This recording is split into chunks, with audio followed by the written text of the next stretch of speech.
This is Marlene with Miami Ghost Chronicles, and I want to welcome you to another episode of Stories of the Supernatural. Wherever you find us, whether it's a video or podcast on your favorite platform, please like and subscribe to us so that you can get notification of when a new show is released. You can also find us on major social media platforms.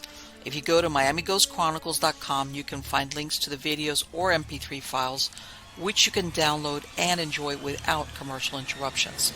If you're into classic horror, ghost, and adventure stories, I narrate Nightshade Diary, and you can find links at nightshadediary.com.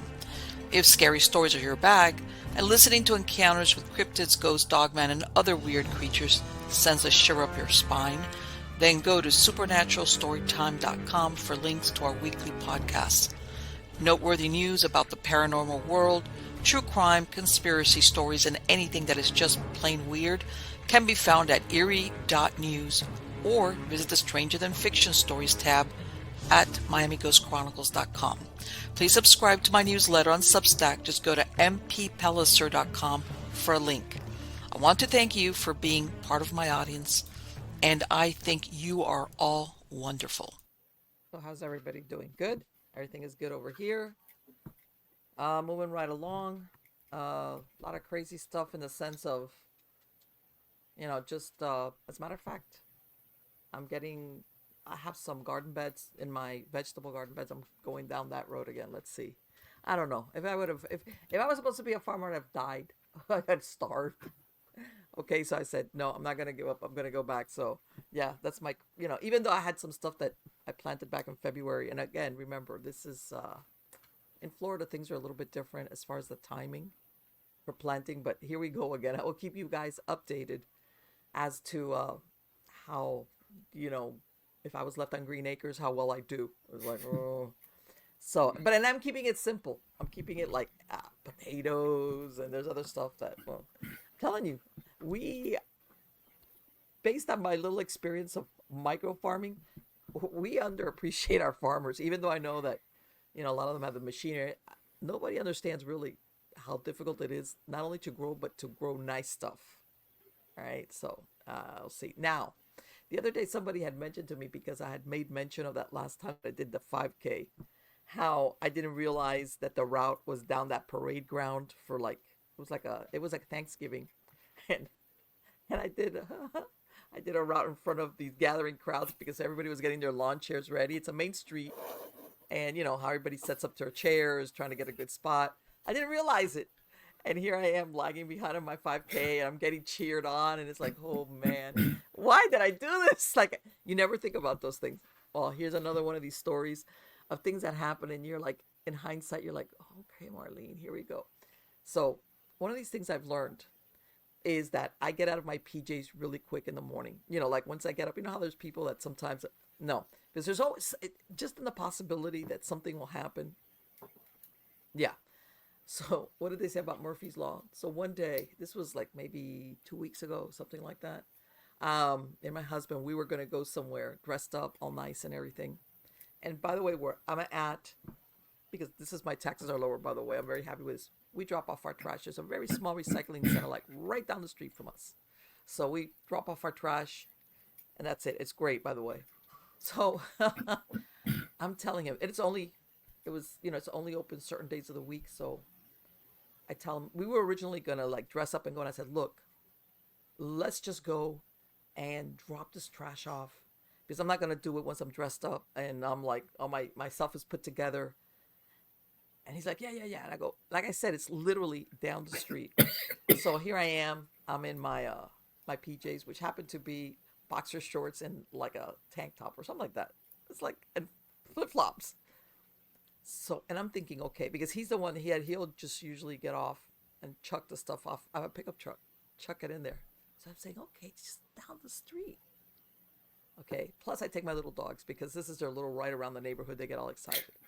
So I'm saying, what could go wrong? It's down the street. Sure enough, I go down the street, throw the stuff away, and I come back, and guess who's outside my acreage? One of my guineas. Because among the dumb guineas, there's the dumb and the dumber and the dumbest. Well, the dumbest, he or she, at this point I think it's a he, is outside. and they will run back and forth. They could easily fly over, but he'll be there the rest of the day. Plus, I don't want him to get hit by a car or something, but whatever. So I'm like, okay. And this is very rural road. Some of my roads next to my house are graded, but still, my husband's like, nah, I'm not getting down. And here I am. I'm like, why did I know that I had to be in boxer shorts? Thank God I put like a jacket, one of these hoodies on me. Here I am running around through the thicket because everything outside my fence is like, it's shrubs. And here I am running after this stupid giddy trying to, like, I opened up one of the gates, a big gate I have. That's another thing, man. They'll run this way and then they'll run.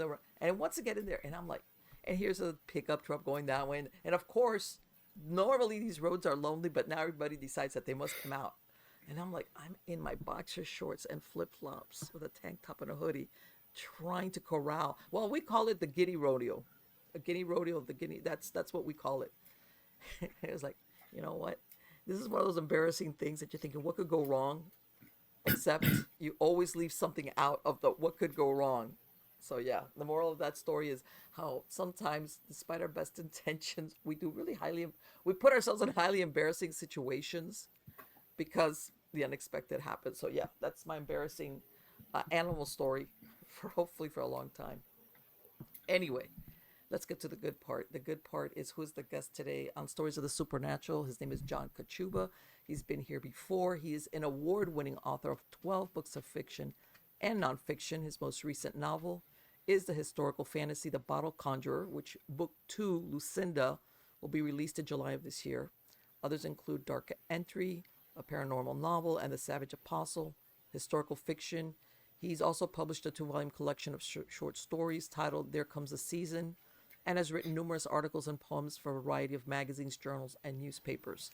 His work of nonfiction, Shapeshifters, A History, was a finalist in the Horror Writers Association Bram Stoker's Award for Superior Achievement in Nonfiction. Several other works of nonfiction are about ghosts and the paranormal, human writing, Native American history, and culture. John holds an MA degree in creative writing from Antioch University Midwest and Ohio University, and presently teaches creative writing at Ohio University and the Gotham Writers Workshop. In addition to his present work, he's been a journalist and freelance book editor. He is also a member of the Historical Novel Society, the Horror Writers Association, and the American Library Association's Authors for Libraries. Help me welcome him. How are you doing today, John? I'm doing great, Marlene. Thanks. It's good to be here. Yes, go ahead. I'm just trying to think how long it's been. It's been a while. I want to say it's been that 3 years, 3 or 4 years maybe. And the reason why I say this is I remember I didn't think it was that long, because as a matter of fact, I think it was the last book you had released was the Shapeshifter book. Okay, all right, that wasn't too bad. And I was like, man, and time just speeds by sometimes. I look at things sometimes. I was like, oh, that was last year. I was like, no, it wasn't last year. Yeah, I know. So, and as a matter of fact, we when we were discussing that Shapeshifters, that you were talking about all these like, because basically it's a nonfiction book, that Shapeshifter one. It's right. not a novel or fictional account, right? Correct. Yeah, it's fact. I mean, it's a couple of years worth of research, and yeah, it's definitely nonfiction. Right. Exactly. And I don't know. Did you see? I'm going to mention this real quick. This came out in the news maybe less than a year ago. This was a real snippet, of some lady that she was sitting in some plane. The plane's about to depart. And all of a sudden she gets up and she starts wigging out in the middle aisle of the plane, saying that the guy that's sitting back there, that he wasn't human or something like that. I was like, oh, I know. you need to find that because we think of the shapeshifter as in maybe like the werewolf kind of scenario. Right. But look it up. This lady, she stands up. The plane hasn't departed. I could tell. Those. By the way, she wasn't drunk. She wasn't on drugs. She wasn't. Sometimes you have people on there with mental problems. No, she gets up. She comes down the middle aisle of the plane and it hasn't departed. She's like, that MFer back there, he's not human. I don't care what his eyes, they went like this and like this, and you see you can tell the people in the plane, they didn't know where to be scared of her. The guy in the back there were like, what? Oh yeah. But what she was saying, if she was acting mad, it was a pretty good acting job, I'll tell you that much. It's funny. I was on another podcast maybe about 2 or 3 weeks ago, and the host said the same thing. Hey, did you hear about this story? And I hadn't heard it. And now you're saying it again too. I did look it up, and I couldn't find much on it other than, like you said, she kind of freaked out and said this Mm-hmm. guy was changing. But that's kind of where it ended. Like I want to know. Right. Well, did anybody else see this guy change? And what did he change? I mean, what happened? From what I Um, understand, they kind of investigated her, like in the sense of was she a YouTuber or not a YouTuber, a TikToker, somebody that was doing it for the clicks, and it wasn't. She didn't have. I think afterwards she yeah. did get one, but back then she was basically an unknown person. Nobody knew who she was, Mhm. and they looked at the guy that she was pointing at, like, is she having a fight with a guy? Like, did she know him? Apparently, no. Right. There was no relationship between them, and it was one of those things. And when she talks, you can tell she's a little bit hysterical, kind of, but she doesn't look like she's drugged up or drunk. I mean, I wasn't there, but it was like, Yeah. sometimes we think of shapeshifters outside of. When she said that thing with the eye thing, I was like, man, I'll tell you what. If I'm sitting next to somebody in a plane and they do that, I'd be like, what? Right. But Right. the historical your book, the shapeshifter one, it delves more into, like, is it about like the typical werewolf, or was there other? I know people sometimes think also that people are known to shapeshift into other animal forms, right? Right. Yeah. So, I mean, when people think of shapeshifters, the Right. quintessential shapeshifter is the werewolf. Everybody goes, "Oh yeah, werewolf." Everybody knows that. Sometimes they'll say a vampire, turning into a bat or something like that. But what I did in shapeshifters was I was really interested in the shapeshifter character itself, and Okay. whatever that means, and how it appears in different cultures. And what I found out, Marlene, as I did research, was that Mm-hmm. almost every culture in the world has some Right. kind of a shapeshifter character in it, or if not one, I mean, sometimes several. And they're not always monsters, Sometimes they're good creatures, whatever. Right, right, But right. As far as it's not always like we're out here trying to grab the human and eat him or something like that, right, right? right. I mean, most of them are like that, Yeah, but I not, know, I but know. not all of them. But the thing is, what I found was that just the types of shapeshifters in the various culture. I mean, there's literally probably thousands. I mean, I got finished just in Central America alone. I counted 100 different kinds of shapeshifters. Wow. Almost any kind of animal. People say, "Oh yeah, well I saw a were gopher." Okay, Oh my, oh a boy. were otter. Yeah, I mean, Yeah, they I know. really, When you yeah. look at it, because you're still thinking always of the fierce creature. Right, you're right, right, right. I mean, how a shape shifting mouse? I'm not sure that's that Yeah. terrorizing. But what I Mm-hmm. also found out too that was it's not just animals. Um, shapeshifters in that you see in folklore and mythology and religion and everything else in the various cultures, that not only do they shapeshift into animals, but they're capable. There's different ones that'll shapeshift into people, or sometimes even inanimate objects. Okay. Japan folklore and ghost lore and mythology has, I don't know, they have so many ghosts, so many shapeshifters.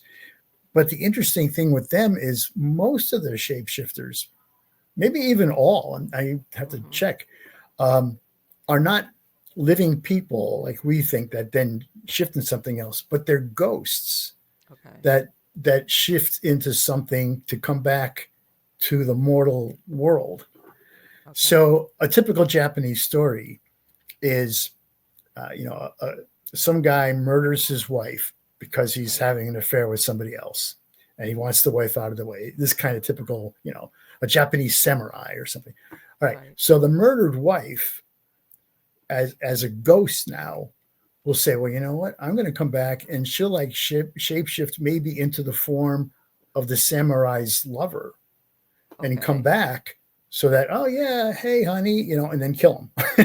Right. Yeah. Ultimately, her thing is revenge. Right. Yes. Yeah. Right. Right. Right. And that is so typical, actually, of Asian cultures. There's so many ghosts that are really vengeful and are looking Oh, for right. revenge. Yes. No. If you look at that they made a couple of movies, The Ring 2, Hmm. and there was another thing which were originally based on Japanese movies, and they're kind of very fatalistic. You never can outrun that ghost, man. I'm No, telling you. no, No matter no. what, it's gonna get you. There's no way, no way. But That no hammer. Where Peter Cushing runs in and no. right. It's gonna get you. Not here, That's right. there. Yeah, they're Yep. very fatalistic when it comes to like you said, the ghosts are like, especially if they die violently or they're killed, Yeah, they go after you even if you have nothing to do with it sometimes. they do. Well, I have. I'm related to a Vietnamese family through marriage, Hmm. and my daughter-in-law actually came from Vietnam. She came here when she was in her 30s as an engineer, is now a citizen. But I'd been to Vietnam a few times and visited family and everything else. And there's a very interesting ghost lore they have, which is they believe that if you die outside the country, Okay. your body has to be returned to Vietnam to be buried someplace in Vietnam with all the cultural, artifacts that come with the Vietnamese funeral. Okay. If that doesn't happen, then they call you a hungry ghost, and your spirit, your ghost, is out wandering around. And what it'll Oh. do until it gets satisfaction is it won't necessarily kill people, but it'll make people sick. It'll cause bad luck for them. They lose their money or something like that. So even in Vietnam, there are cemeteries in Vietnam that have these Hmm. tombs built, and there's nobody in them yet. And the people that built those tombs are living in the U.S. or other countries abroad. And the idea Okay. is when they die, the body goes back to In Vietnam to other be words, this buried is a very in the profound mausoleum. belief as far as. Oh yeah. So you can imagine what the war did, Oh because yes. they had, I mean, how many hundreds of thousands of people were killed, but of course, many of them were soldiers, Vietnamese soldiers, right? From both Yes. sides, North and South. They Yes. all had the same belief. And half those bodies, still haven't even been recovered yet. Of course. So the Vietnamese people believe that a lot of these jungles and everything where things Hmm. happened, that there's these ghosts wandering around, these hungry I can ghosts. And imagine nobody goes walking into jungle by themselves. well, you shouldn't do that anyway. Oh yeah, I Yeah, mean, but it's like okay, like it's like nah, nah. right. It's something's gonna get you when you go in there, Yeah, because of course this is what people don't realize back then. Like you said, people were killed, and where they fell, that's where they stayed. right, right. And It's there are people in Vietnam that make a living. There's, I guess you'd call them sort of like mediums in a way. yes. If you lost somebody in the war, you would Hmm. come to one of these people and you'd say, my brother, my son, whatever.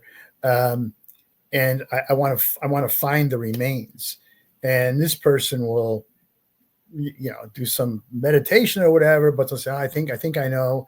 And they'll go and try to find the remains and everything else. And you pay big money for this service. Now, of course, there's a lot of fakes doing it Sure. too, Sure. but that tells you how intense that whole Yes. ghost thing is with them. Yeah. And I know, like in my Yeah, they believe it. daughter-in-law's, It's not like oh that the family, that's an archaic superstition. It right. still holds true now. Yeah, yeah, and they have Vietnamese, like Japanese. I wouldn't call it ancestor worship. That might not be the right word, but every home has an altar in the house, and they have pictures of their departed. And every Yes. day there's candles lit, there's offerings made, some fruit or something else every single day, fresh flowers, whatever. Yeah. And that's to keep their spirits appeased. Because the Right. minute you stop doing that, they're going to come and say, Something like "Hey, you said. hey, It's not like that you're gonna die, but they say misfortune. And yeah, I know in some cases, yeah, some like you said, and we'll use ancestor worship for the lack of a better, yeah, but they also act like guardians of the household. It's not just appease them. It's like right." they kind of like, oh, look, make sure everything is good fortune for the family Right. and things of this nature. And So um, in Thailand, I spent about 2 months in Thailand, and in Thailand they have spirit houses, which are like okay. large bird houses. They could be very large; they could be the size of a shed. But every home, or not even just homes, but main buildings like hospitals, schools, everybody's got a spirit house out front, and it looks like a little temple, like a little house. It's usually on a pole or sometimes four legs, and when this thing is set up, a Buddhist priest comes out and blesses it and all this kind of stuff, sanctifies it. And what the people believe is that there is a spirit that is in this house, and that Okay. spirit is the protector of that property. Okay. So if there's a hospital there, this spirit in this house is protecting that hospital from evil. So every home has one. And again, they make daily offerings to these, spirit houses, Yes. even where they place it. If you're doing it at your home, you have to place it in a location where the shadow of your real house won't fall on the spirit house. That's Right. bad. So a priest will come and tell you even where you have to put it in your yard. It's incredible. Right. It's And you even fascinating, hear just about these fascinating. feng shui practitioners where they, before people will construct their homes, um, they kind of tell you, even let's say a piece of land, they'll tell you, oh, build here. No, no, no, don't build there. That's not a good place to build a structure. Like, no, forget that. No. So my Um, daughter-in-law and my son and their children, they live in Virginia. mhm. And when they bought their house, every time, well, they're now in their second house, but each time they bought a house, my daughter-in-law, the first thing was, where is that house oriented in terms of the compass? Which direction is it facing? And I don't know which Mhm. one was the fortuitous direction. Right. But if she saw the house was facing, I don't know what direction. She's west. Right. Oh no, can't have any houses facing west. It has to face whatever. Right. The house Whatever. could be gorgeous, could be beautiful, it could be right in their Yes. range. She won't buy it unless it's Yes. so. No, She they does take that that. seriously. Yeah, she arranges her furniture, kind of feng shui thing in a way. Like, okay, you don't want to have something where your back is facing to a door. It's incredible. Well, you But know what? And one of these things that also that we're talking about buildings, and I don't know if you came across in your research, maybe not, where a lot of times, and this is across cultures, by the way, different countries, where sometimes they'll bury people in the foundations of buildings, oh, okay, as guardians, okay, okay, nice. exactly. And usually by the time anybody realizes, hey, this person, where, hey, and unfortunately, not all the times, but sometimes they'll take somebody like homeless people or somebody like Yeah, at the yeah, corner drunk, somebody that's like, and this is a way. Basically, they force the person to become like the guardian, partially right. like what you're describing of that building. And once the concrete's poured, or a building goes up, or a bridge goes up, it's like who's Yeah. going to like find out really.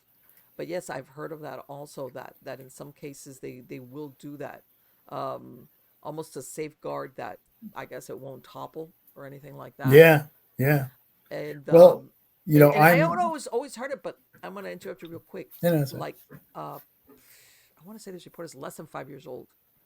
I want to say, I can't remember if it was Bolivia or Honduras, one of these countries. The news had a little expose because there was this rumor running around that they were using people homeless that had problems with alcohol, and they were basically kind of like kidnapping them like when they're drunk and using them for that purpose. And they were having a little expose with the police, and I don't know well, how in depth they went with that, but it was enough to get like a news story going about people being used for that, and that was like less than 5 years ago. yeah, burying people. Well, Um, I'm half Sicilian, and we bury statues of Saint Joseph in the front yard when we're trying to sell a house. But that's different. yes, yeah, but you know what? It's one of those things where people don't realize that people take. And I'll tell you what, the this was about a year ago. Oh my God, this I'm trying to remember his name. His name is Father Rapsberger. I think that's the way I pronounce it. He was I had heard him on a it was on a podcast, and they were talking about evil and this and that. Yeah. And you know how the Catholic Church sometimes is they're very careful about. And he's talking about. He says, well, you know what? You can get one of those salt licks, the ones that people buy for deer. Yeah, He yeah. says, take it to your church, get it blessed, and bury him in the four corners of your property outside. And I was like, Really? I can't believe this is the first time I've ever heard Really? a priest say that. You Yeah. know, usually they're very Wow. cautious to, because they were talking about, how an exorcism, because he is an exorcist. You know how they use salt plus salt and blah blah blah Sure. blah. Yeah, yeah, yeah. And that was the first time I'd ever heard something like that. Like, Okay, I That's wonder what fun. would That's happen if I funny. showed up with four salt licks in my church. Right, right. They Yeah. say, Father, could you do Wow. me a favor? Yeah. Well, What? I'm sure that's not Catholic dogma, but He's a Catholic priest, and let me tell no, you, he yeah, was I well get it. recognized. It's like he wasn't one of these like it was like, no, he's not a renegade. He's pretty well recognized. Yeah. But I had never heard that as far as openly, how's that? Talking about that. It was like, okay. Yeah, yeah, neither. I And you neither. know what? You might go to your local church and they'll go, what? You want me to what? Yeah. Go home. Go home right now. Right, right, right. So yeah, I don't that know. there's a lot of and I'm sure you run across it maybe in your research, a lot of, and this is, I think, is the part, especially when you get older stories, where is it totally superstition versus where there's a reality or a truth as part of the story. Yeah. All right. Right, And when you right. come to those shape shifting things, you can think, well, these people were like thinking things up. And, but how much of it was true? Was it somebody that, Hmm. maybe had some type of skin disease or, something Yeah. weird, and they, after a while, they just mistook it like, hey, this is a whatever, a werewolf or something else, whatever the case. There was one Right. in South America again. I want to say it's like along the Peruvian coast, and I had never heard of this. This was where like the equivalent of a witchcraft, a black witchcraft.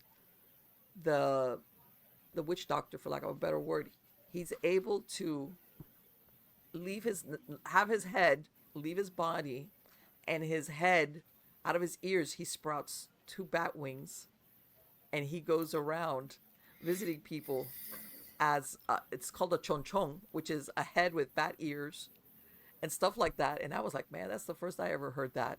It's in my And book. it is. Oh, I didn't know that. I didn't know that. And when I read that, I was like, what? Yeah. When you said the head flying around, I said, wait a minute. And then when you said the Yeah, this name, is that. exactly. When I Yeah. came across it, I'd go, what in the Yeah. world? I've never heard of that. Yeah. Well, I mean, right. And when you think about that, like you want to say to yourself, how could anybody really believe that a Mm-hmm. guy's head can just leave his body, sprout wings, and fly around, and then apparently come back and wings go back in his head or whatever? I mean, it defies all kinds of logic, right? But then Mm-hmm. again, that's what superstition is about. It's not logical, Yes. and all these folk beliefs were.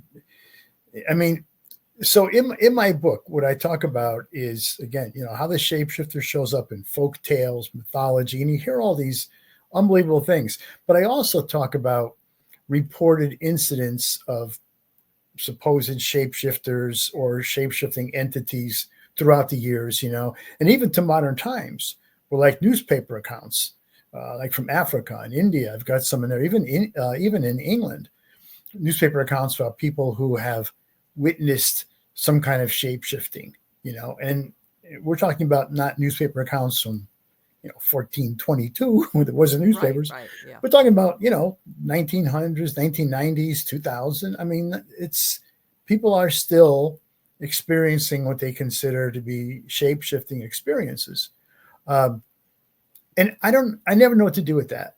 It's like, I mean, I've done a lot of work with ghosts. Most of my books were about ghosts, and I've been in I don't know how many haunted locations around the world, probably a couple hundred, doing investigations and everything. And I talk to people. That's a big thing. I just like to interview people that have been there, have had experiences, and some of them will tell me these most amazing ghost stories. Like, Yes. oh, I saw this ghost came down the stairs, and they'll be looking at me straight on and saying it seriously. And I know they're not crazy people. I mean, sometimes they could be a nun, a police officer, people that you think are, kind of with it mentally. Right. And they'll tell me these incredible stories. And all I can do is look at them and say, I cannot say that you're crazy, you didn't have this. You had some kind of an experience. I may not know the nature of it. And maybe you don't when you say it's a ghost. Maybe we don't know the nature of what happened, but you Mm-hmm. definitely had some kind of experience that is, well, like a better word, it's paranormal. It's. Out of the normal, you know. Did you ever have experiences while you were doing any of these visits? Not, I've had some. I mean, I mostly like seeing objects move and that kind of thing. But I remember, like, actually in Florida, I was in Brooksville, Florida, up by, I don't know where you're located, but Yes, it's right a little bit south of me, southwest of me. a little Yes, sir. Go south of ahead. you. Okay, yeah. Hmm. So the county, the Brooksville Historical Society Museum is a Okay. home that used to belong to a doctor. I forgot his name, or Stringer, I think. Yeah, the May Stringer house. So it was Dr. Stringer. Yes, I And know which one you're talking about. okay, so if you've been inside it, it's got all this old furniture and everything else. It's a historical house and it's set up Hmm. that way. They believe that they have a ghost, well, a couple, but they believe that they have a ghost there of a little girl, 3 years old. And I thought they called her Ruby. I'll have to look up my own book and find it. But Okay. she was the daughter of the doctor, and the doctor's wife died in childbirth, delivering Ruby. Hmm. The child lived she was fine. She lived at the age of 3, though. She contracted, scarlet fever, yellow fever, one of those diseases that in the Right. 19th century we couldn't handle very well, and she died. But the people at the home say that she's there. They have some antique toys and everything that are in glass cases, kept sort of, out of the way.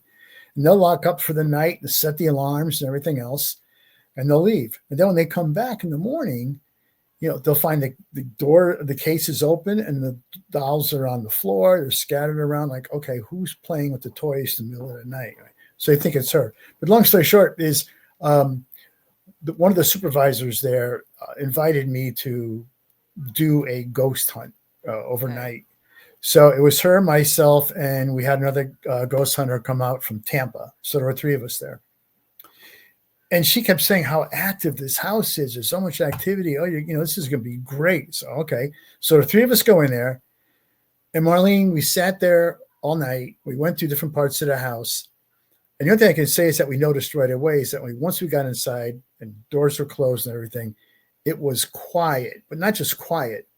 It was like, I don't know, it was like a thickness, almost quiet. Like we kept looking at each other like, man, it's really quiet. And then right across the street was like this biker bar. Right. So And when you you would open, think all that noise would carry over. yeah, well, when you open the door, you hear it all, right? And you close the door, you don't hear it. But even then, it's like that door is keeping out. So we're there all night long, and then it was about maybe 3 o'clock in the morning, and nothing had really happened. So we said, well, let's just. It's a bust, and the supervisor was so disappointed. Oh, I'm so sorry. That there's activity all the time. The minute I have somebody come in here, it stops. So we started going out through the kitchen. And the kitchen, again, is set up like 19th century style. So there's this big Hmm. potbelly stove by the door. And, it's round, and it's got this big flat metal round disc on it with kind of this hook. And Okay. attached to that is this wrought iron handle, maybe, I don't know, almost maybe 2.5 feet long. And it's got weight to it. It's wrought iron, it's metal, right? And the idea was this thing was attached to that lid. So when the stove got hot, you wanted to add more wood in there. You couldn't touch with your hand. So you'd grab this handle, you pull up the lid, then you'd throw more wood in and you'd put it down. So it's just laying across, the thing is laying across the lid. So we have the lights are off, we're leaving. We're going to set the alarm at the back door and get out of there. And we have one flashlight between the 3 of us, so we're walking kind of close to each other in Yeah. single file. And as we go past it, as we go past the stove, I kind of noticed out of the corner of my eye some movement. And what happened? Actually, I'm not the only person I saw it. The other 2 saw it too, and we all looked as we were walking. And this big handle lifted up, totally up vertically, and slammed down. It did. I can't slam here to make the sound, but it did Right. Right. it did a 180. It went bam on the lid, metal on metal, and Wow. it was a big thing. And we all stood there and looked at it. And of course, we said the stupid thing. Did you see that? Yeah, I was like, yes. yeah, we saw it. We were right there. And the 3 of us all saw it. Of course, we had our cameras put away, our recorders put Yes. away. We're heading out the door. Yes. And So, that happens. and we even stayed a little bit longer, and we tried to see if we could recreate that. Did we do it? Did we knock into it? Right. There wasn't anything. I mean, So, that's I think the most impressive when you have really well, heavy items. yeah. I mean, I see a little thing dance or something, but this was huge. And like I said, it's loud. The supervisor said, see, Ruby was here all the time. She just wanted to let us know, and she's saying goodbye. I said, well, somebody's saying goodbye. Yeah, exactly. And So, that's the thing. Yeah. And sometimes, for all you know, it might not be Ruby. It might be, some old lady who used to cook for them or Well, yeah. something. Well, I mean, they said there's been other ghosts in the house too that they've seen, Yeah, so or had sure. experiences with. They have frequently seen somebody standing in the window at night. Hmm. Now, again, place isn't open at night; it's locked Right. up and it's got an alarm set. They've seen Okay. people at night and they've called the cops. And the cops Yes. come and they go inside and they check it. And there's nobody there. You know, so Yes. Yes. And I that, don't know. and that's because you hear of, so sometimes it's true. I hate to say it. Certain things can move, especially if they're light, like, well, a breeze that you don't feel, or just Sure, anything movement. You pass by and you'll cause a breeze in your right? wake, and it'll move things. But when you hear something of metal that heavy that actually moves like that, Yeah, that's impressive.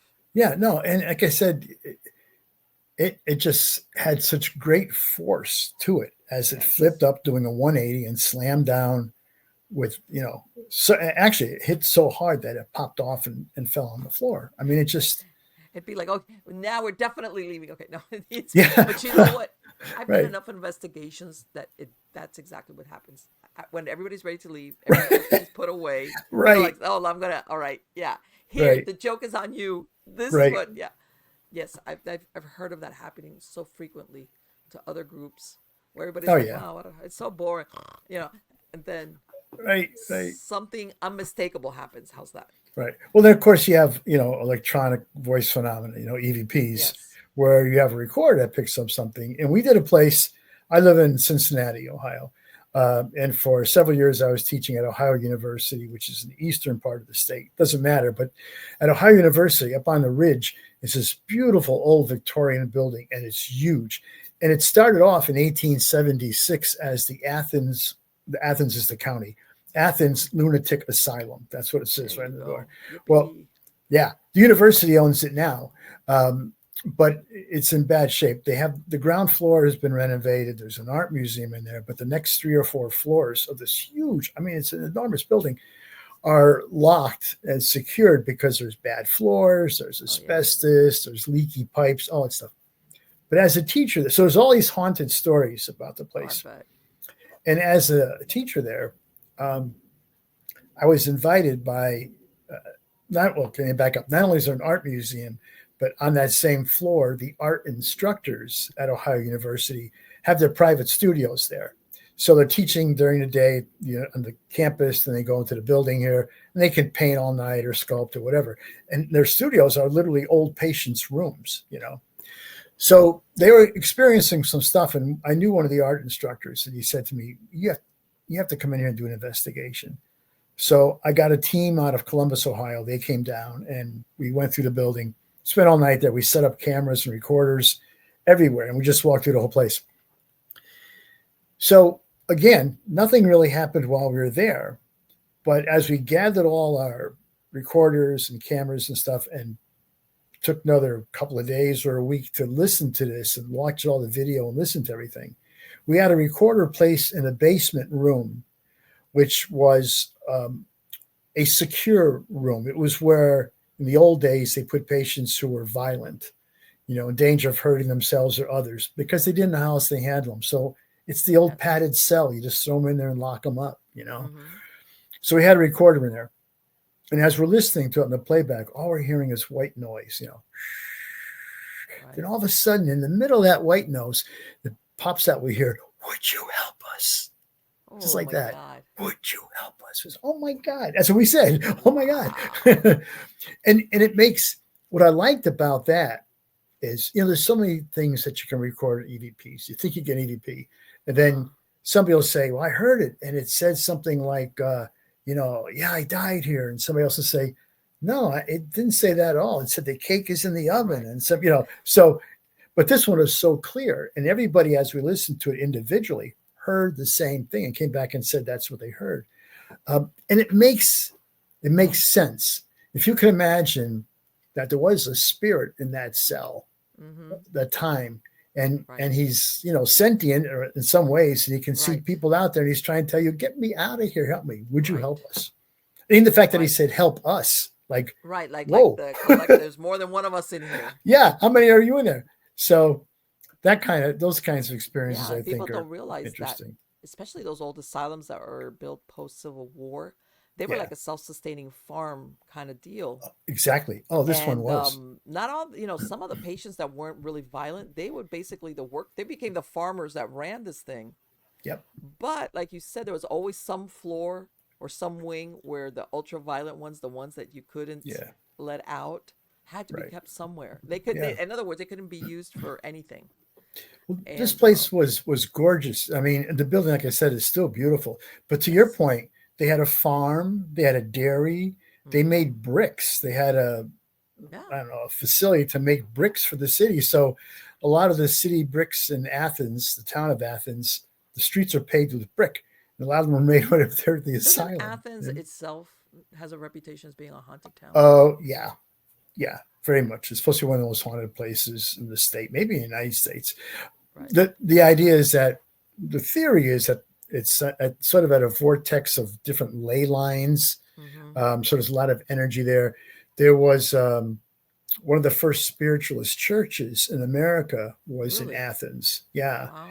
it was the Koons family, Koons, and the newspapers carried all kinds of stories, national stories, because if you went to a séance at the Okay. Koons, they called it a tabernacle. It was a building, but they Right. called it a tabernacle. If you went there, you would see trumpets floating in the air and musical instruments floating around, and they'd be Mm-hmm. playing and all this stuff. So Right. they were set up for many years. Then the building was struck by lightning and burned to the ground. And the Okay. people in the town said, that was God getting them. Right. Right. So, Every time. And you know what? It's really funny. I've gone, I visit. Well, here in Florida, we have Casadega, which is just still an active spiritual oh, I've been to location. Casadega. Yeah. Oh, Right. yeah. And which is like, if you go real quick, that's it. You just left Casadega back there. Right. Right. And I've been to Lilydale also, which, has a long Yeah. history as a Yeah. spiritualist camp.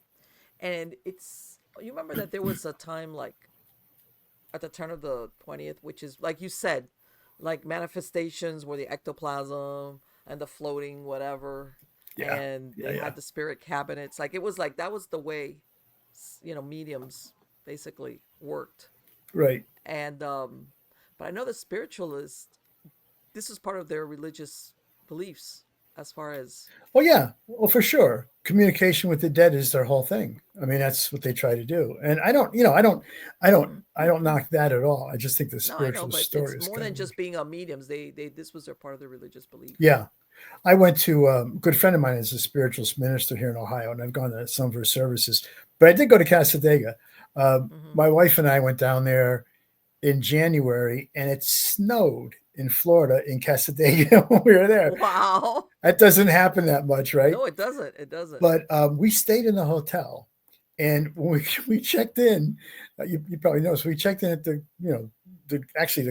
desk clerk is in the gift shop there in the Right. hotel. And Uh-huh. we checked in, and she gave us the key, and she said, "Now, if you go out to dinner or something, that's fine, but make sure you lock the door." And I said, "What do you mean, the lobby door? Why?" She said, "Well, yeah, lock that door." I said, "Okay." I mean, I'm not sure why I'm locking the door to the lobby, right? But Right. it turns out that my wife and I were the only guests in that hotel that night, Uh-huh. in the whole hotel, and they don't have a staff at night or anything. Everybody's gone. Yes. Everybody's Everybody. gone. There's no Yes. Everybody's security. happy There's to. no. Yes. So you're Yes. by yourself in this haunted hotel. And it was interesting because there's a picture that my wife took of me in the room, and I was meditating, and I was actually going there. I had an appointment with one of the readers. I forgot Mm-hmm. who he was, and I was doing some meditation. I was trying to make some contact. Anyway, as I'm doing the meditation, she took a picture of me, and when we looked at it in the camera, there was this little glowing white orb like right Right behind above my you. head. Well, you know what was really scary? This is just I don't know if it had changed, but when we were there, there's no televisions in any of the rooms. Right. My husband, he's like, you walk in, you put it, he's like, you see him looking around, he's like, where's the TV? Oh, there's nothing. And I'm like, and I go, oh, I guess I don't have TV. He's like, what? There's no TV.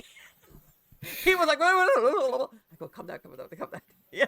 He was like, what? Yeah, that was like, forget the ghost. It was the no TV part was what got to him. Let me ask you, when you were there, they had, this hotel is like, it's older. And Yeah. one time I had seen, where they have the fire extinguishers in the hallway. And I saw some little matchbox, like those Hot Wheel things. And they were saying, oh, we leave them out because we have reports of kids running up and down the hallways. Oh, Because I when heard that. when they make like an opening into the into the hallway where they stick the extinguisher in. Yeah. And I noticed some little matchbox. And I was like, that's weird. And then another, and I asked, hey, what's with the? He goes, oh no, we leave those for the ghost kids so they can play with them. They're heard running up and down the hallways. Like, okay, Yeah, I'd heard but that story. But my wife is my wife has a PhD in toxicology, and she's okay, not necessarily a believer. She's more science, but she went with me on this. But she always goes, John, this is your stuff, you know.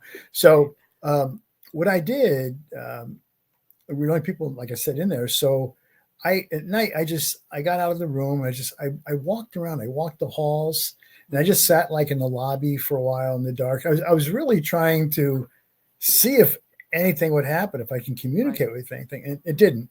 But I'm also, you know, I don't claim to be a psychic or anything like that either, or right. sensitive like that. So, but it No, was a but great still, experience. It was a great I tell you, when experience. I went over, there's a right, right there's like Helen Cemetery. It's right, Casadega's right there, and it's right there. And we said, well, I'm gonna go. This was in the middle of the end of the weekday, so we went to the cemetery, and it's empty, like empty. And I'm walking around, and here enough, they have some family plots where they've erected like little walls, and Yeah. here you find the glasses of clear water, of just water there, and that's because the clear water is supposed to elevate the spirit, like it's like an uplifting thing. Vibrations. Oh, Because we're walking around, my husband's like, what is that? And I was like, yeah, somebody, they have placed it on the wall of a family. I can't remember what the name of the family was. wow. And they also have, I think there's a devil's chair story connected to that I know to that. that cemetery. And also, I want to say, was it the 1970s or 1980s? They did have where one of the psychics, one of the readers there, was killed, was murdered Really? in Casadega. Yes, Oh, yes, wow. I had no yes, yes. idea. And it's very, because they're very low key and everything. They've got that gift store and everything, and yeah, but and it's like I'm not surprised sometimes because sometimes you'll get crazy people or just people looking for money, and Sure. yeah, but that's a very unusual place. But it's basically a really um, I remember, well, Lilydale had more historical homes, but over here Hmm. they still like very active with that. As a matter of fact, Oh, yeah. I want to say the last time I was there, I did get a reading. It'll say how far back this was. The lady, she gave it to me in a cassette. Cassette. Yeah, this Okay. was she was an older lady. I mean, there was other ways of sending it to me, but she Right. recorded it on a Right. cassette, and it was like, sure, okay, why not? I don't care. All right. You said, how am I But going to yeah, play this thing? the as far as the beliefs and things like this, I want to say, and going back real quick to that thing about the ship shapeshifters, and I'm sure you've heard of the skinwalkers, which is one of like Oh, a very yeah. popular thing among Native Americans, Right. where they don't even want to talk about it. You want to bring up the subject, and they're like, "No, we're not talking about that," and they'll just like No. walk away Uh-uh. Uh-uh. because they're always afraid that by actually mentioning that you're gonna call it to you, Call to you. Yeah. Right. right? Right. Exactly. And and it's always that same theme of that's not only death but like a portent of bad things will happen, that kind of deal. So, and it's incredible because even modern day, they're like, no, we're not talking about that. Hmm. Yeah. They believe it, just like what you were talking about as far as the Vietnamese. They still, even modern day, believe this Right. Oh, yeah. The about belief is still there. But like you say, you're not going to get much yes, information on it, but it's still there. They still yes, do it. yes, yes, yes. And I want to say part of it, if you think about it, remember how you hear about the vampire story? Well, the that they have to rest in their native soil, kind of deal. There's Yeah. always that Right. the spirit, for the spirit to rest. They, and I know in Asia they do have, like in the, like you said, in the different Asian um countries, they have that very strong belief of anybody dying violently. They Yeah. in the I was reading the other day, when they had the tsunami and the thing in Japan in, what was it, 2011, Oh, yeah. that they had like a loss of life that was sudden, that they had to bring in like Zen priests, like help, because they had sightings, they said, of like taxi drivers saying people were hailing them, saying, "Take me to this address," and they'd look like that address is like it's leveled. There's nothing there now. Wow. Where they were saying that all these people that had perished in Yeah. this tsunami were still trying to get home or trying to do what they were, or that typical hitchhiker thing where all of a sudden you look and the person that was there is no Right. longer there. Right. Right. And the same thing. There was another around that, give or take, in Chile. There was, it's an earthquake that causes a tsunami, and same thing where they had an area town that was coastal, big loss of life, and then engineers and people that were sent out there to work and assess and things like that, they all have sightings of different people and things going on, even after the that happened, Yep. things like that. So that's a that goes along with that that belief sometimes that, which we still have it, sudden, unexpected, or violent death is going to Yeah. produce a ghost. Right. That kind of thing. It's interesting, isn't it? I mean, you're right about the tsunami and all that. In fact, I'm trying to think when it was. It was after, obviously, but after that tsunami, we were in different parts of Asia. We were like in Sri Lanka and India and Mm-hmm. places like that. And like in Sri Lanka, that's where an entire passenger train was just swept off, Wow. just an entire train. And now there's this memorial, a big memorial, and Mm-hmm. it's a carving, and it's I mean, takes takes your breath away because it's so sad, it's so tragic. The carving is of the train and waves and people, and it's horrible. Right. But all along for miles and miles and miles are these markers and these little Buddhist shrines Right. to mark the high water mark of the tsunami, how far it came up, and also these Buddhist shrines are to protect, or I should say, let's keep the ghosts at rest, I Yeah, to guess is what I appease want them. to say. As Yeah. far as, yes, that we Right. like. It's like you feel sorry for them, but more than anything, there's also that fear of that they're going to be running Yeah. around, Right. appearing to people. And one time this is an older story. This, I want to say it's before 1900, late 1800s, up in Deadwood, in North Dakota. And there's, this is of course a camping, mining town kind of deal. And I want to say it Hmm. was even before the state was part of the United States. Okay. And they had, a lot of these the Chinese would have their own section. There's this lady, she lives there. This is, by the way, it made them in newspapers. She gets killed. Somebody comes into her house or her little apartment or whatever she was living in, kills her violently, like beats her to death, something like Hmm. that. So they're noting in the thing that somebody moves in right away, another Chinese family, and they start hearing like the reenactment of this lady getting killed. They move out right Um, away. And yeah. after that, they say nobody. They said nobody would ever. The author of the article says that will be up for very cheap, real quick. He says because now there was no way you could induce anybody, no matter how inexpensive, to move into that location where this had happened to that lady. Yeah. That they take their ghosts seriously, I guess is my point. Well, I'll tell you another quick Vietnam story. When we went went to Vietnam, I heard about a house that was supposed to be haunted in Vietnam. So I was with my son and my wife and my daughter-in-law, and we had a driver. We hired a driver to take us up. It was in the city is called Dalat, and it's in the Central Highlands, and it's a beautiful town, noted for growing flowers. It looks like Holland. You get up on a hill, and all you see are these beautiful flower fields. Anyway, there's this house that when you see it from the outside, it was probably built like, I don't know, maybe 1980s or something, but it's beautiful. It almost looks like a southern mansion, big white pillars and that kind of thing, right? And it sits up on this long driveway that winds up on a hill. And just like, that's a gorgeous house. That's the haunted house. I said, what? So we sit to the driver, we want to go there. And he stops at the end of the driveway. And the driveway's, quite a distance to the house yet. He says he's not going any further. I said, I okay. think you gotta walk, man. Yeah. So we get out, my wife and myself and my daughter-in-law, my son. And my daughter-in-law says, Dad, I'm not going up there. And I said, why not? She said, it's the house is haunted. I said, I know. No, I'm not going. Okay. So she stayed in the car.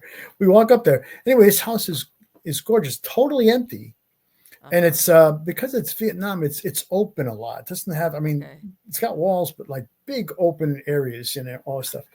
no furniture in there, but there is one room that has a Buddhist shrine. There's like Wow. 3 Buddhas and flowers and stuff. Well, who's doing that, right? It turns out that the story behind the house is that during the war in Vietnam, the house was owned by an officer in the South Vietnamese Army, ARVN, this Okay. is ARVN. And he was called to war, and apparently he was killed. And his wife was very distraught, and she killed herself in the house. She killed herself by jumping off like the 3rd floor or something and killing herself. Okay. So they say her ghost is there. But in addition to that, years later, after the war, like probably 1980s, 1990s, something like that, there was a young girl who was kidnapped by some guys, and Okay. I don't know all the details, but anyway, they killed her Okay. and threw her into a well, what was left of her into the well. Okay. And so her ghost is that you see it all the time. So people say this place is haunted. And what they did is the well is outside. They covered the well, they cemented it over, and they covered it. And they have a shrine on that too. And the shrine in the house. So a shrine for the wife of the officer and Yeah. a shrine for her, Sure. But you talk about just the kind of house. I mean, it's like a gorgeous house. And you go, how But can they this believe it. place? That's the thing. Oh yeah. Oh One sure. thing is to say, well, that place is haunted. Yeah, okay. But they Right. really believe it. And like I said, it's not that the guy got killed in war. It's the suicide wife, and then that other girl. These are the ones that you have to worry about Right. Right. because they.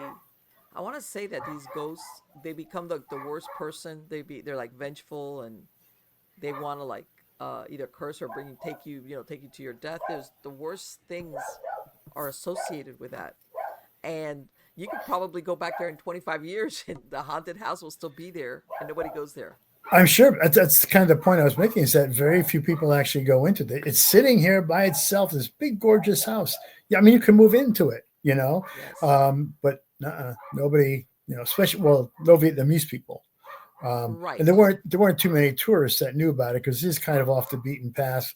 And Right. you'd have to really be somebody interested in haunted houses Well, like the me. thing is this that let's say if anybody, let's say another Vietnamese family, let's say whatever, or anybody, forget it, any family would move in there. If any little bad thing happened, you know who it was going to be because of Yeah. Oh, yeah, for the sure. place's curse is bad. Right. It's all these bad things.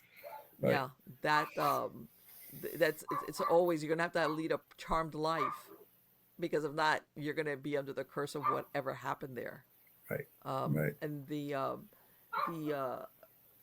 they also have in Japan, especially even now. I don't know whether you want to call them. I don't know. Some of the things I know they're based on older stories, but about these women, that are seen down the alleyways, and part of it has transformed into anime type of novels, like short stories. Right. Um, that they're coming after you. Everything is like if you see a woman and she's coming down the alleyway, and I've been what was it? Was it on? I want to say it was on Facebook or they have this one. They have a couple of creators, and it's usually in these. He's filming. He's from one of these Asiatic countries, and he'll just dress up some. It might not be a man or a woman, but it'll be someone with long wig and a white dress. Oh, no. You want to see grown men, just they're Yeah, like they're I'm not. sure. They have one which is it shows it's a laundromat, and whoever's gonna play the prank has gone into one of the dryers or washing machines. So you see some guys there like they're just hanging out in the laundry, and this door opens and this thing crawls out. Oh, It's almost like no. the ring. You've never seen grown men like how many can fit through the one entryway of the door. Nobody even thinks about confronting whatever it is. Right. That's But funny. yes, that's when you see like nobody's like, oh man, it's a joke, come here. No, no, no, no, no. It's like we're running, and one of the guys, you remember, he's like walking with a girl. Like there's one where they stage it like at it looks like some type of parking garage, and Mm. there's an area.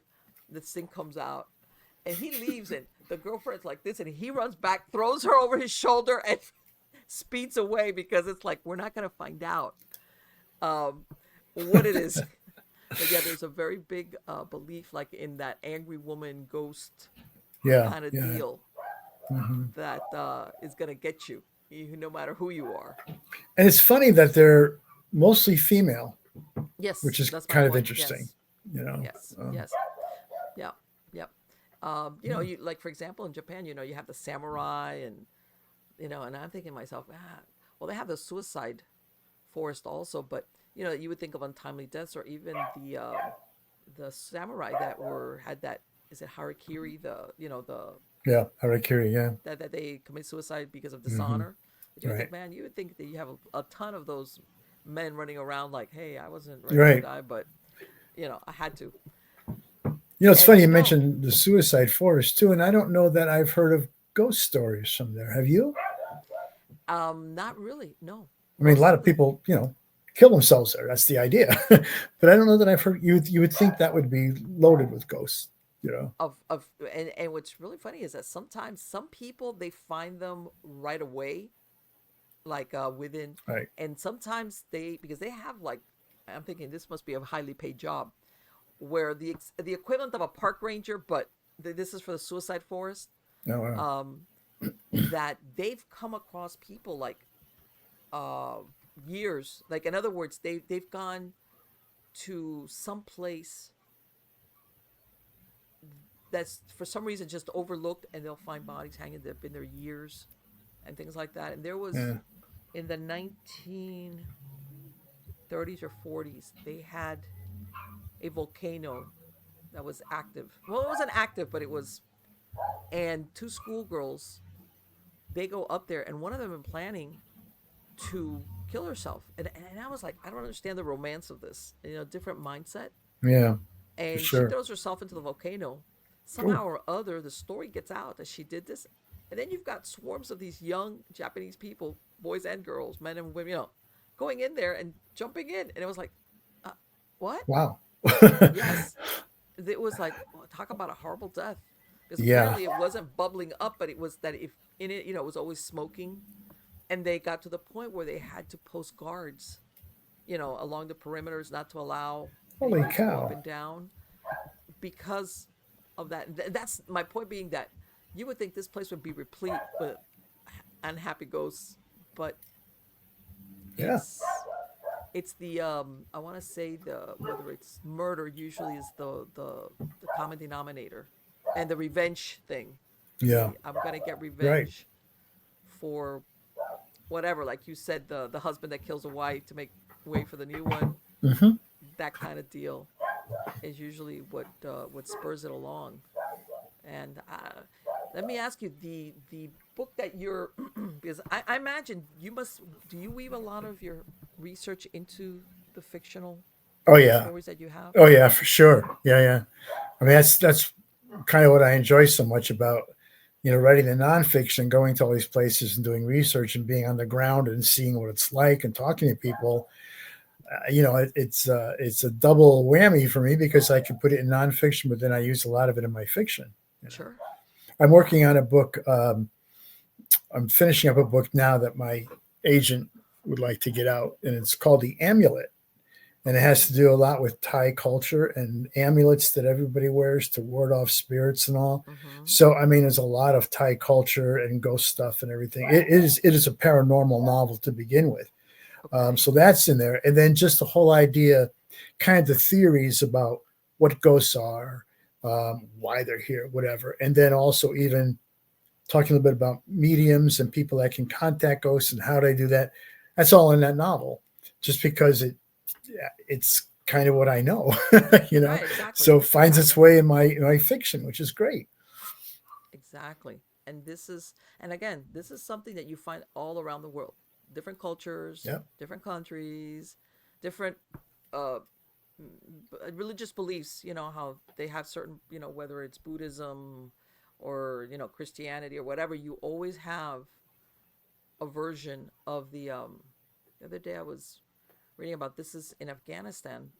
There was I don't know if you've heard of it. There was an outpost out there known as OP Rock, and apparently this location it was like a raised hilltop, which is why they used it was like 60 feet, like a hill. It was elevated, so that's why it was being used. Come to find out, it had been used by the Russians, the Afghans who were Oh, there, and the last ones there, were the Americans, and the English had also been there, and they all had especially the English. I think it was Welsh soldiers and the Americans that were there. But even the villagers that were in this village would all tell them that that place was cursed, Hmm. and they would all have all these stories about.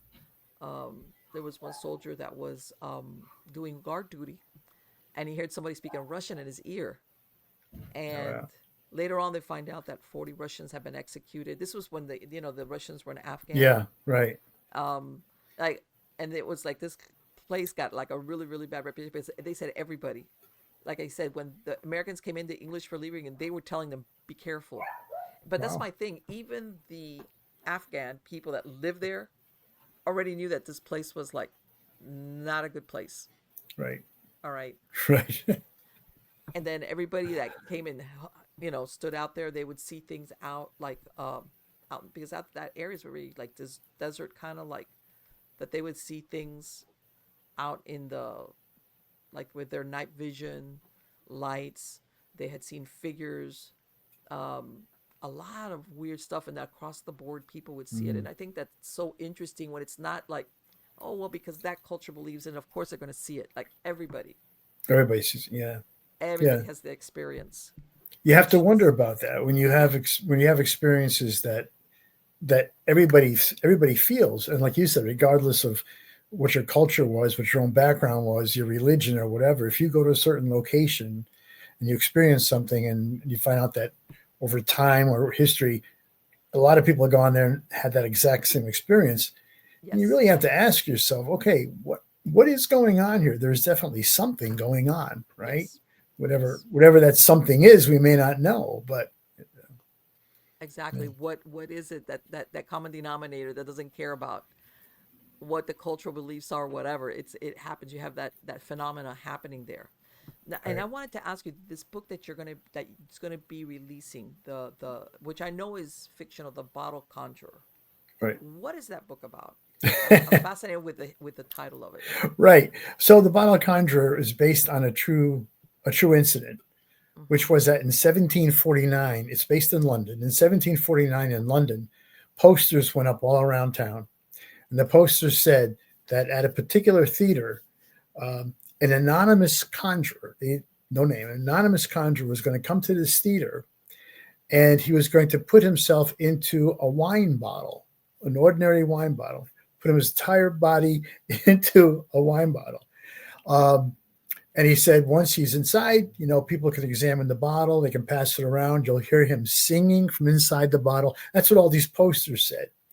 So tickets were sold to this thing. People were saying, oh, come on, I can't. There's no way this can be true. Can't happen. So, of course, they wanted to buy tickets to see that it couldn't happen, right? Right. And tickets were very expensive. So, only like the elite and the rich people were able to fill this theater. But fill it, they did. They bought tickets, Okay. they filled it up. And so they're there sitting around and they're waiting for a while, and nobody shows up and there's nobody on stage. So they continue to wait. There's a little band that's playing to kind of keep them amused. But an hour goes by and they're still waiting and no one shows up. They give it more time. 2 hours go by and still nothing is there. So now the audience is getting really ticked off, right? So they Mm-hmm. start ripping up the chairs. Somehow one of the candles or lamps or something used on the stage is knocked over, ignites a curtain, the theater burns down, people run out into the streets. So people survive, they run out in the streets, and they also find out that these are the rich people, that they lost their bracelets and their necklaces and their Wow. watches because during those 2 hours there were pickpockets working the crowd. That's So incredible. so this was the true this is a true story. And what's Uh-huh. interesting is that today, to date, this was 1749, they still don't know exactly who was behind it. There is one Incredible. guy called the Duke of Montague who was like the prime suspect, but Okay. there was no evidence brought against him. Anyway, so what we did, I say we because this is the first time I've co-written fiction. And Uh-huh. I'm co-writing it with my cousin. Okay. And we took that as the starting point. So it's Okay. historical, but it's historical fantasy. We said, what if there really was a conjurer who could do that? What would, Okay. I mean, if that was possible, that kind of throws everything we know about science and reality out the window, doesn't it? And he happens to be a Romani, a gypsy, and Mm-hmm. it takes off from there. Um, and the second book, which we're doing now, Okay. is a lot more fantasy, a lot more Okay. fantastical than the second one. And the third one, which we'll do probably next year, takes place in America. It's the same. You're following the family. You're Okay. following the main characters through their, from England through 20 years, whatever, and then into Mm-hmm. America during the time of the Revolution. Right. So a lot of history, a lot of really fascinating history we're uncovering Yes, in I love there. those. But yeah, I I do love too. those. So Then you that's said you out have now. fantasy, you have real history woven in through Yeah, the yeah. events. So like the one we're doing now, the second volume that's going to be coming out in July. There's historical characters. There's a guy named Jack Broughton who was the bare knuckle champion of England during the time. And Mm-hmm. in the ring, this is again true story. He kills a guy. Um, he wants to stop the fight, but the guys that are running and say, no, no, no, you got to keep it up. They got to keep, and he ends up killing a guy.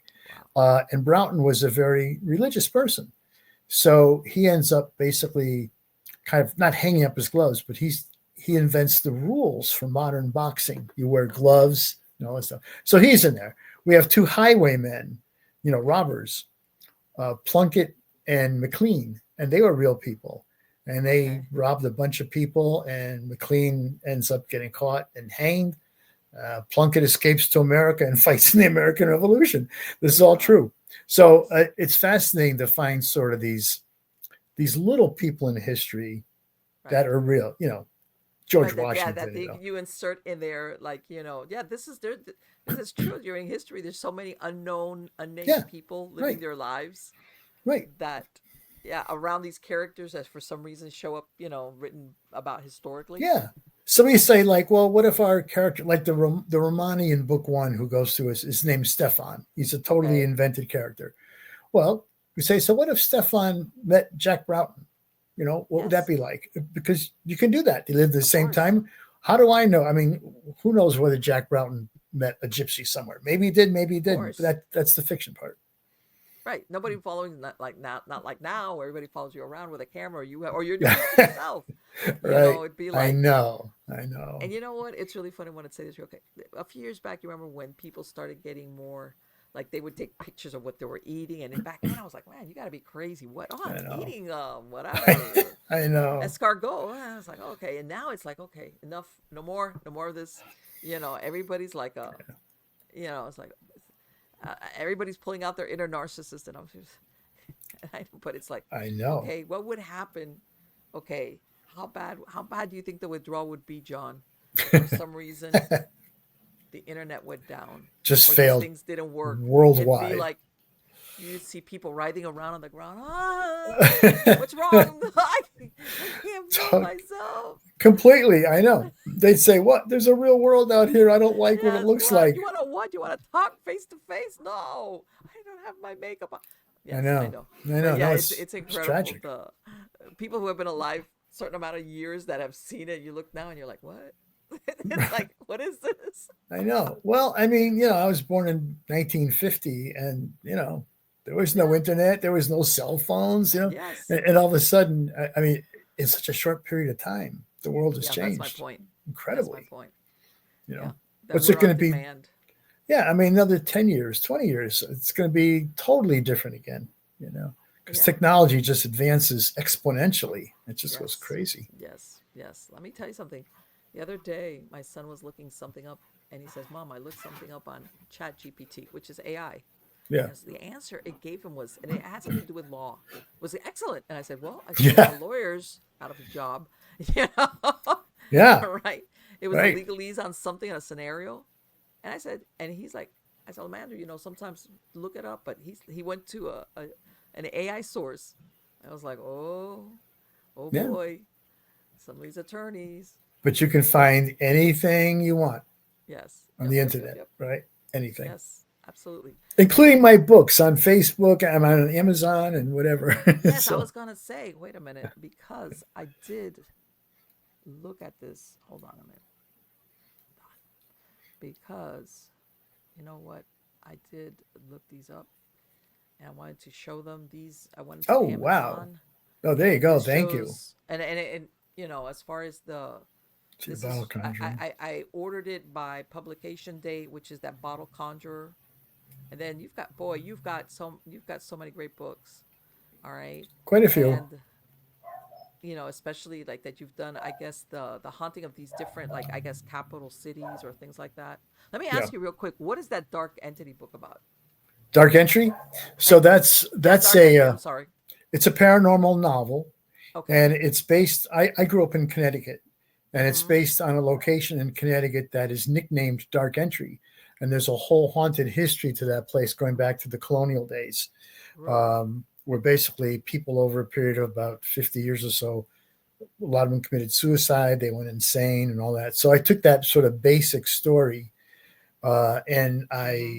I invented a Native American spirit that is causing a ruckus in Dark Entry. And Okay. I'll tell you a quick story about that. So it's a real place, and I went to check it out, and it's up on a hill. It's up on a kind of a, I don't want to say mountain, but in Mm-hmm. Connecticut it would count as a mountain. Although you're in Florida, so you don't have any mountains. And I have a hill, and I'm happy with a hill. It's like, Yeah, hey. right.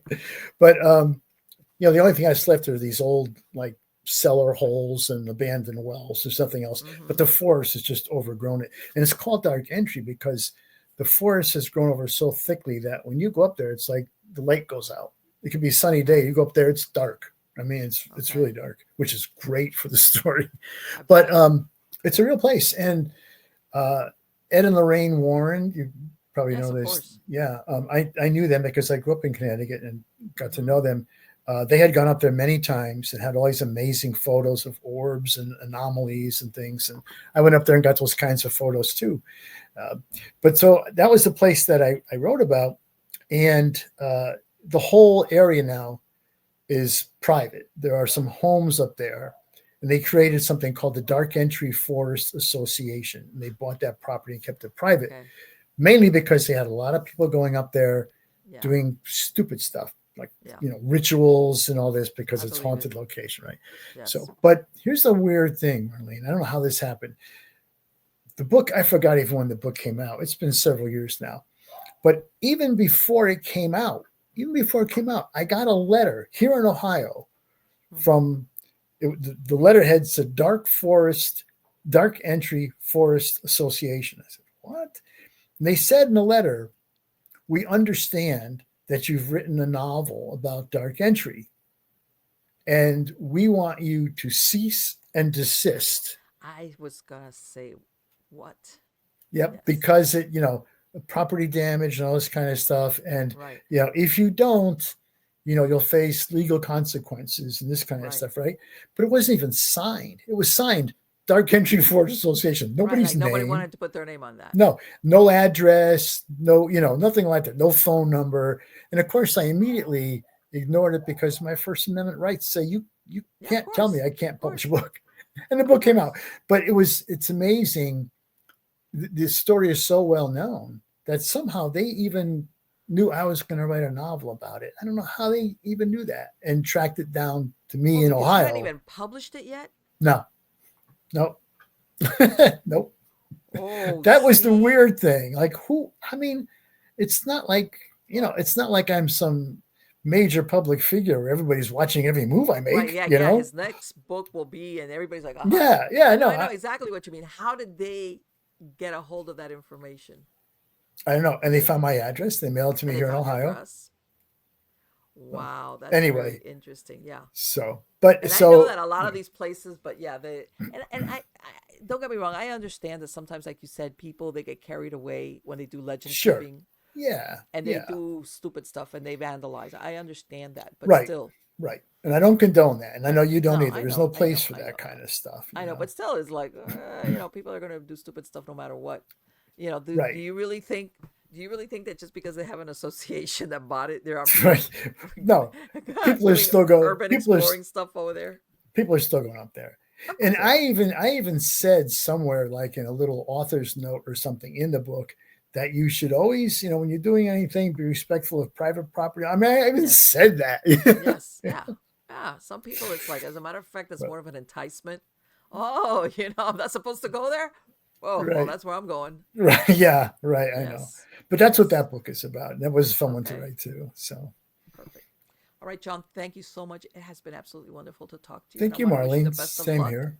And I will Thank stay you. in touch with you because I wanted you to come back and we'll talk about your other books. Well, I'll have the Bottle Conjuror out in July. Bottle Conjuror 2, we could talk about that. No, and So, you've got three, and I mean, you've got them all lined up. yeah, yeah. Well, the one thing I just want to mention though is there was one book you showed which is called Haycorn Smith and the Castle Ghost. And the only reason why I don't Yes. mention that is my first book for like middle grade readers, like 10 Okay. to 13. So Okay. Yes. I was invited to a couple of schools here in the Cincinnati area to come in and talk about the book and everything Let me to tell you fourth something. graders. That Kids was love fun. ghost Yeah, stories. yeah, yeah. Kids love Yeah. ghost stories. Anyway, but that's And it. myself included, when I was growing up, when I was growing up, the only one that was doing those stories was like Hans Holzer. Oh You yeah, know, sure. he was the only one that was reading, that type of books back then. But Yep. yeah, of course, I love it. How can I tell you? Your imagination runs wild, kind Oh of thing, yeah, absolutely. which is great. Again, thank you, John. It's been absolutely wonderful. Thanks. Take care, Marlene. Bye Take bye. care. Bye bye. Yeah. See, I love it. You take the research, you use your research in your fictional work, but then as you can tell, when I showed his list of books, he's got a lot of other nonfiction books like Goes Hunting in Illinois, Goes Hunting Ohio, um, Goes Hunting Ohio on the Road Again. This is like a haunted road trip. Is like I guess like a pit stop uh, at all these different places which have some type of, what do you call it? Some type of story or reputation behind it as to what it's haunting. And this is the thing. Everybody likes, well, that depends. The some explanation or conclusion or the ghosts were cross. And sometimes the story is just that. It's all it is the story. You think that this is who the ghost is because supposedly, or this is the family that lived there, and this is the manifestations, and then that's it. But sometimes the story is that's all it is. It's a story. It has no resolution in the sense of that for all you know, the ghost is still there. You think you might know who the ghost is, but sometimes, like I say, sometimes if you go with the theory that, let's say it's a certain family that lived in a certain location, you could have somebody. Well, we were talking about when he said that he weaves these true historical figures into his fictional work. All right, same thing. There's I want to say the majority of people that have lived uh, are unknowns. They might, if they're lucky, if something ever happened, they might have made their local paper. But otherwise, they kind of live their lives in anonymity. They didn't hear their name. Or maybe an obit would be published when they died. But their daily lives, and my point being that in a lot of these houses, let's say we're going with a haunted house thing, a lot of drama played out, okay? And nobody never made the papers. Nobody, back then it wasn't documented. How's that? Sometimes, by the way, the drama ended up bad, nasty. All right, people getting killed. Like he said, love triangles. Um, same. Remember also, contrary to now, where everything is published, good, bad, and the ugly, especially the ugly. Back in these, we're talking here like a while back. You didn't want scandal visiting your house, either because of if you were the family that lived there, or even the people, let's say, that worked for you. So people would take great pains to, like, not let bad stories go out. Sometimes it was unavoidable. Forget it. There's no way around it. But a lot of times, the scandal was to be avoided like the plague. Why? Because people back then had long memories. Had long memories. All right.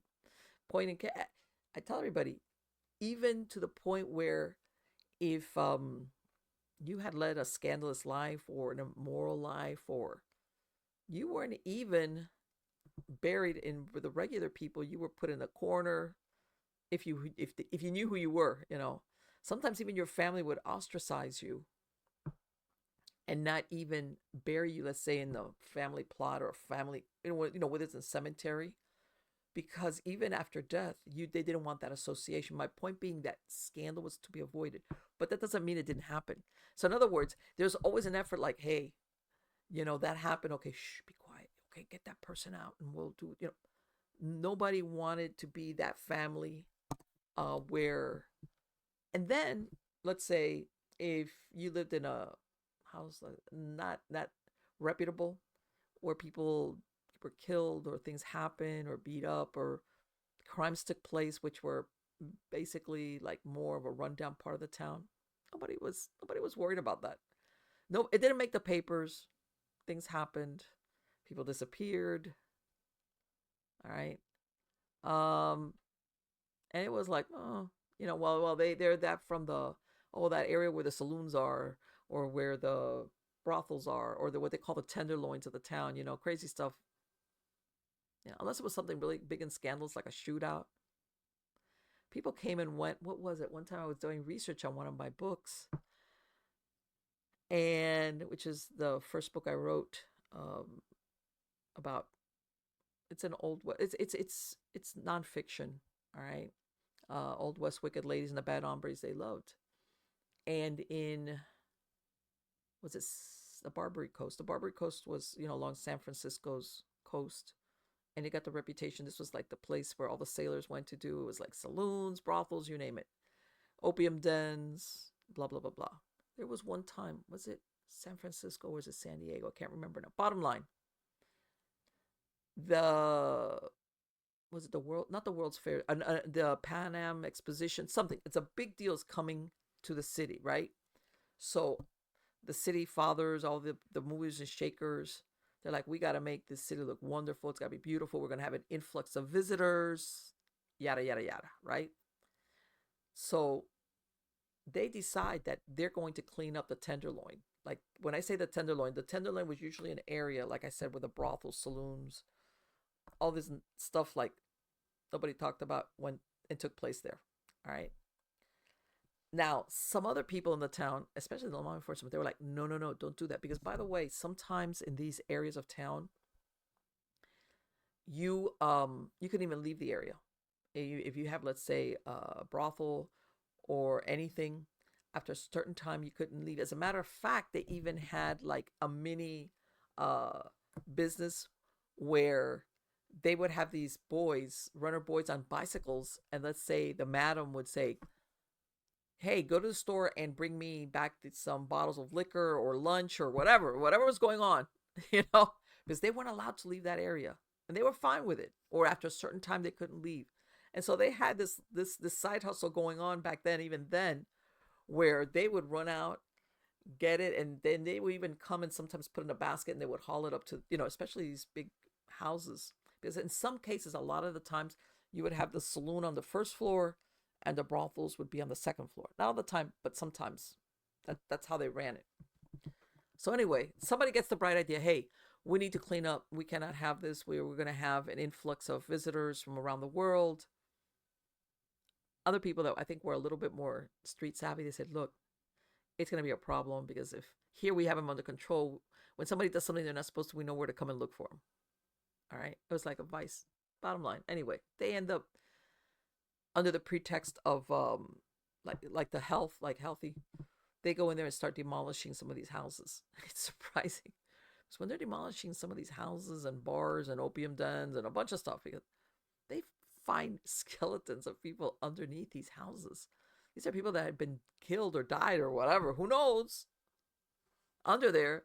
Bottom line, that my point being the original point, which is that sometimes things take place. People get killed or die or OD or a bunch of things. Nobody ever noted it. Nobody ever wrote something in the paper, or no newspaper was out here. We haven't seen John Smith for about 2 weeks. Huh? And that sometimes the hauntings that you will see at some of these locations are not the usual suspects. All right. I don't care if that family that lived there had maybe some tragedy where 3 kids died from scarlet fever, or the wife died in childbirth, or the husband committed suicide. Sometimes the one that's having all this commotion going on is maybe a gardener who was obsessed with maybe the young lady of the house, and she's totally unaware of what's going on, and he does away with himself. Or you know, somebody that lived or worked there has an unhappy love affair. Same thing. They this commit suicide, or they're just unhappy, or what I call the unfulfilled life. All right. They live in the shadow of this family. Nobody really knows what their aspirations were. If they were happy, unhappy, if they were fulfilled, if they were get married, if they wanted to, or have children, whatever. In other words, from outward appearances, they spent maybe all these years working there. This is just, and maybe deep down inside, nobody ever asked them, "Hey, are you okay? Are you happy?" Maybe this person was very unhappy.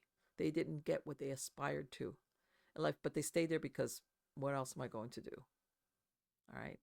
And if you don't think that sometimes that unhappiness or that lack of fulfillment, or sometimes that you get like, I was cheated out of, I should have had this, or I should have had that, or you know what, my sister, my fiance, or the guy I loved went and married my sister instead of me, or my cousin, and and some people get over stuff like that and they move on and they marry, and then others don't, and they get stuck on that, and sometimes they'll live their life and they'll die when they're 70, but that event colors the rest of their life and they end up becoming unhappy spirits. So sometimes in these haunted houses, it's a cast of thousands of who it could be. All right, that could be causing a disturbance if they're really, if it is active. Okay, just like when he was saying at the beginning, that story about the Stringer May house, where the supposedly the haunting is a 3-year-old child, but then they have a heavy iron thing in the kitchen, plunk. I'll tell you, I would not attribute that to a child spirit. Sorry. Mm-mm. Nope. It just doesn't, that doesn't, mm-mm. No. To me, it's more like something more forceful, whether it's the personality or even the anger or whatever. Again, and this is another thing, when you have these places where people endeavor to have spirit communication, you will bring in spirits that have nothing whatsoever to do with that location. Nothing. So here you are trying to talk to the little girl. Hey, baby, how are you doing? You want a little doll? And, who's standing, hanging out is this big guy who his tractor ran him over in the field or whatever. Why? Because you're attempting spirit communication. And then in some cases, what will happen is they stay there. They don't leave. It's like, okay, hey, man, every once in a while, there's a bunch of people running around here trying to communicate. Maybe somebody will tell me what happened. Or, hey, I can tell them that I didn't run away. I fell in the well and I drowned in the well. So that's what I'm saying. Some people think that these haunted houses or locations are like, that's it. They're sealed off from other spiritual intrusions. And sometimes those original spirits, if they were there, those ghosts, they move on. Something happens. Some psychic goes in there and releases them. Somehow or other, the light bulb goes off. They leave. They realize they're dead. Somebody comes for them. They're like, "Oh, thank God, I'm out of here." And then there's other people, other spirits that come in and just hang out. And like I said, they're attracted because there's people that are trying to do spiritual communication, even if it's not Ouija board. Why this? I'm talking about EVPs, anything else. Everybody, you could tell everybody's attention in that group. Let's say we're talking here, ghost hunters. They're fixated on capturing some type of evidence, all right, which is a form of spirit communication. So you used to get these spirits that are going there, and then after a while they hang out. They just stay. They don't go. It's like, well, why not? Get all these interesting people. And again, there's always whatever it is that binds a soul, a spirit, not to move on. This is no place for them. It's like, but that's a whole nother show. But again, I think that his stories, um, and again, I'll say the common denominator that you have from all around the world, and I've said this before, where the dead, okay, because even when they talk about, let's say in the Asian countries where you appease your family members, And you build the shrines and all of this. Really, it's also a form of appeasement because there's always across, like I said, across cultures, times, countries, there's always, for lack of a better word, a fear of the dead coming back, even if it's a family member. And by this, I don't mean the vampire thing, like risen from the dead down. I'm talking about the spirit of a dead person coming because everybody knows that it's a bad thing. It's not good. It's antithetical. Any soul which is at this level is not going to be happy and is going to be a problem for the living. So that's why I think that what he was describing in the Asian countries where they have these ghost house basically is to keep everybody happy. And I've even heard that in some cases, when you have a spirit, let's say, that doesn't have a family member or anybody, those what they call the hungry ghosts, that could be trouble. That could be a problem. So I can imagine that that's basically why going into Vietnamese jungle is like, no, it's like the real perilous stuff and the spiritual danger as well. It's very interesting how much we all kind of believe, kind of, or fear the same things, independent of one another. I remember one time, when they make this real. This is my grandmother moves into this very old houses in Cuba. And as you know, the Spanish were there since the 1600s. They move into this, I think it was a rental. I don't think they had bought it. Or they were going to buy something like that. Old Spanish style house. I remember my mom told me the walls were like yay thick. This is to keep it cool inside. I don't know how long after they move in. My grandmother, and let me tell you, my grandmother was a very no nonsense person, by the way. She wasn't really, she did not scare easy. And she, somewhere along the way, I don't know how soon after they move in, she finds out that at one point it had been used as a funeral home. Guess what? My grandmother and the family moved. My grandfather, everybody. I don't know exactly how that went because I always got the condensed version of that story. But it was like it was a beautiful house. The thick walls, old Spanish building, very big. The tall, ceilings, everything. It was nice, beautiful, beautiful. All right, and it was like we're out of here. They had there was no manifestations or nothing, but just the information that at one point it had been a funeral home. I was like, and by the way, I'm not talking a morgue. I'm talking like a funeral home kind of deal. It was like, but then my same grandmother, who I'm gonna guesstimate at this, this must have been in the late 1920s, early 1930s when she tells me the story. She tells me how she has a neighbor who is a young woman, but she's got TB, tuberculosis. And she tells me by then she already had my mom and my aunt. They were little girls. And this neighbor tells her, look, I'm going to die. I've already chosen like what I want to be buried in. Would you please do me the favor of coming over here when I die? If you could like clean me up and put this dress that I have here on me. And my grandmother says, sure, I'll do that. By the way, my grandmother was a very young woman then. I want to say my grandmother must have been in her early 20s when she did this. And the lady was comparable to her in age. Because remember, this is the time when people would die at home and do wakes at home and things of this nature. My grandmother, that didn't wig her out. She did it. Sure enough, the lady died and she went over there, cleaned her up, and put on the dress she wanted. And I guess this was in preparation. I don't know if the lady didn't have immediate family or maybe they weren't in that part of town. I have no I don't know how she came about to ask my grandmother to do that for her. And she did it.